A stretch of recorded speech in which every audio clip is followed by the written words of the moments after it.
حضرت عبداللہ بن جعفر طیار رضی اللہ عنہ سخاوت میں بڑی مشہور تھی۔ ایک مرتبہ کسی باغ کے پاس سے گزر رہی تھی کہ ایک غلام کو دیکھا، وہ باغ میں کھجوری اکٹھی کر رہا تھا اور دیگر چھوٹے موٹے کام کر رہا تھا۔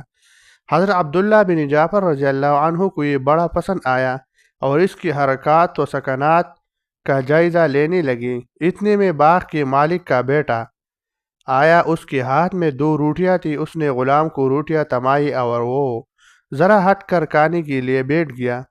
اسی دوران ایک کتا اس کے غلام کی طرف بڑھا اور دم ہلانا شروع کر دی۔ غلام نے ایک روٹی کتے کے سامنے پھینک دی۔ کتے نے جلدی سے وہ روٹی کھا لی اور دوبارہ غلام کی طرف دیکھ کر دم ہلانے لگا۔ غلام نے دوسری روٹی بھی اس کی طرف پھینک دی اور خود کام کے لیے اٹھ کھڑا ہوا۔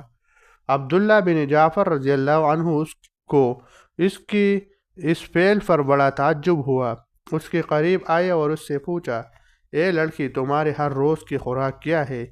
غلام بولا، وہی جو آپ نے دیکھ لی ہے۔ آپ نے فرمایا، پھر تم نے اس کتے کو اپنی دونوں روٹیاں کیوں کھلا دی؟ غلام کہنے لگا، حضرت، ہمارے اس علاقے میں کتے نہیں ہوتے۔ میرا خیال ہے کہ اس کتے کو سخت بھوک ہی اس علاقے میں لے کر آئی ہے، اس لیے میں نے ایثار سے کام لیا اور اپنی روٹی اس کو کھلا دی۔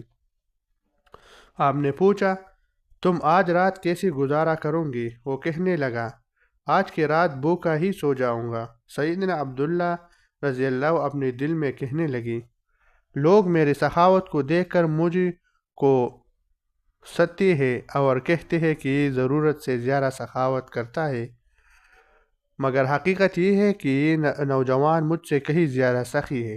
عبداللہ بن جعفر رضی اللہ عنہ اس غلام کے مالک کے پاس جا پہنچا اور عرض کی، بھائی، یہ غلام مجھے بیچ دو۔ غلام کے مالک نے پوچھا، حضرت، آپ اس کو کیوں خریدنا چاہتے ہیں؟ آپ نے اس کا سارا قصہ سنایا اور کہا، میری خواہش ہے کہ اس غلام کو خرید کر آزاد کر دو، نیز یہ باغ بھی خرید کر اسے ہدیہ کر دو تاکہ آرام سے زندگی گزارے۔